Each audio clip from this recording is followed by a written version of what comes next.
Hey everyone, and welcome back to another video. And today I have a build designed for catching runners, and it's basically guaranteed that they are dead. So let's get right into it. So let's go over the multiple ways we have to catch and control our enemy runners. So first of all, I wanted to start off with Nemesis. You guys know this enchant. So long as you're within viewing range of a person that has a marker on them, and they're within a good amount of distance from you, you can teleport to them by using your critical. Then we have Radiant Kick, which in general, if somebody's climbing a wall or something, it's just good because it has a very, very wide hitbox. Then we have things like Coral Spear, which is good for at the end of runs. If somebody's climbing a wall, right, you can do it like this, and then it makes it harder to climb a wall, obviously.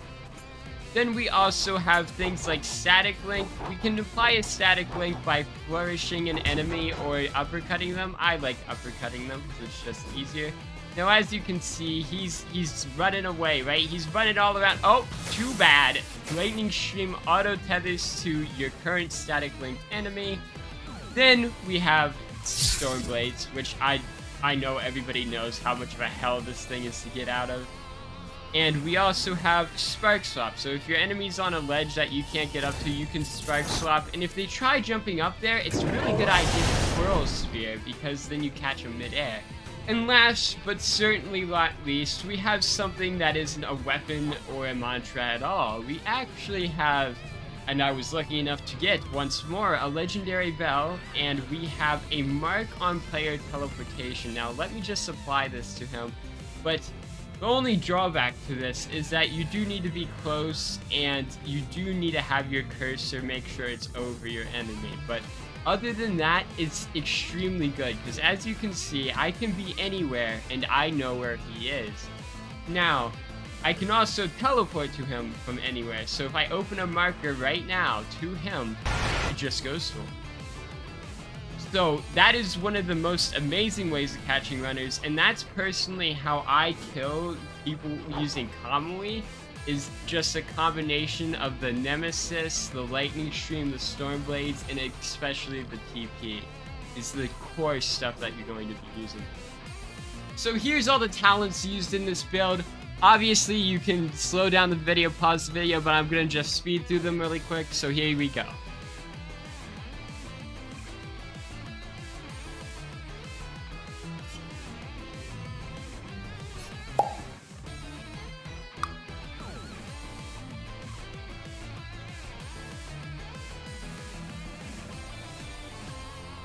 Now, obviously, our important talents here are going to be definitely things like your Static Link talents, Static Allure. We're gonna need things like Fast Blade, any speed boost, anything that helps you get over a wall, like Boulder Climb. But other than that, all these other talents are really for the combat side of this build, which this build is definitely still really good in combat. Now to go over our mantras, once again, I have Coral Spear with a Bloodless Gem on it. Then we have a Blessed Gem, Grand Javelin. I forgot to mention that Grand Javelin is extremely good up close. Then we have a Magnet Spectral Grab. Now this is usually used in combo extending, but it also can occasionally be used in catching runners. Like let's say you Nemesis critical. Jolt Grab is a good thing to follow up.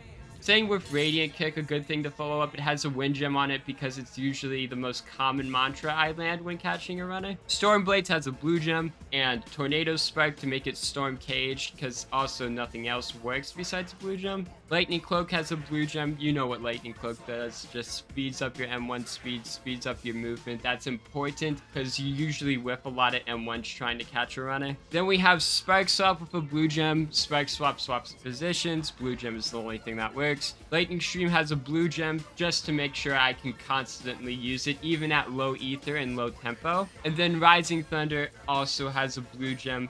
This is another mantra that isn't exactly made for catching runners, but more of the combat side of the build. Now for my weapon, I'm using a Alloyed Visual Longsword, which really what we're doing here is just getting the 1+ range or the 0.5+ range that other weapons don't have, along with this fast swing speed. It's a good balance, right? Because what you need when catching a runner is definitely your weapon range and your swing speed are crucial. The damage and the weight do not actually matter that much. But Alloyed Visual Longsword is also still a good medium weapon pick in general for fighting. Then you're going to need a Congus Clutch Ring because the runner's obviously going to have a Congus Clutch Ring. Then you can use whatever rings you want. I just used damage rings. You can use whatever you want. For enchants, I didn't get enchants on this build, but if I was to get enchants, I would probably get something like Displacement or Stench. Just any enchant will really work. Now for combos, there's a lot of things to do with Stormblades. For example, you can Radiant Kick into the Stormblades, you can hit them then. Then there's other really good things, like if you stand at the edge of your Stormblades and your enemy's following you over, sometimes a Coral Sphere is very unexpected and can be very good because they'll just touch the cage if they try to run attack you or something like that, which is usually the case. Then we have a few devious combos, like, of course, like Radiant Kick, Grand Javelin, or Grand Javelin, Radiant Kick is always a great pick.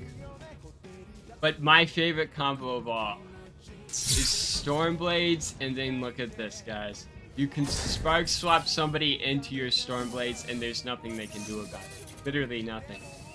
Then, I mean, from there on out, there's a lot of obvious combos to do here. Like, you know, your Jolt Grab, your Rising Thunder, stuff like that, that just combo extends in general. Let's move on to me actually catching a runner. Alright, so I'm gonna get one hit in on this guy, and then he's gonna try to run away from me. And then, if he can run, then this build sucks. So let's see.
Dead. Look at that. And all it took was a little elbow grease. Another thing that I forgot to mention, I probably should have mentioned, is that when you place a Nemesis marker on them, when you use your critical, try uppercutting immediately afterwards, especially if they still want to run. As you can see, I used it in that fight, and I'll replay that clip real quick. And that is really one of the best ways, because not only are you teleporting to them, but you're also uppercutting them. And you're getting that static link in, which will allow you to instantly lightning stream them. But yeah, other than that, that's basically this build. It's really fun to play. Honestly, it's really fun to catch people. Yeah, I'll see you guys in the next one. And if you want to give me a suggestion on a build to make, I'm actually kind of open right now because, you know, not that much to do right now. So I'll see you guys in the next one. Bye. Then there's things like you can stand at the edge of Stormblades. If he tries to hit me from here, he'll just get hit by You'll just get hit by Stormblades. That's what you'll do. That's what you'll do. You just get hit by Stormblades. And what are you doing right now, huh? Now, I got a few combos, but especially some combos with Storm Cage. Like, if my enemy was to get hit against the wall for whatever reason, if they were to do that, it's amazing with Radiant Kick. What is it? Bye-bye. Now, there's other things like if I stand right here and he tries to hit me, it won't work because Stormblades has a wider hitbox. Stormblades has a wider hitbox. It's Stormblades. Storm.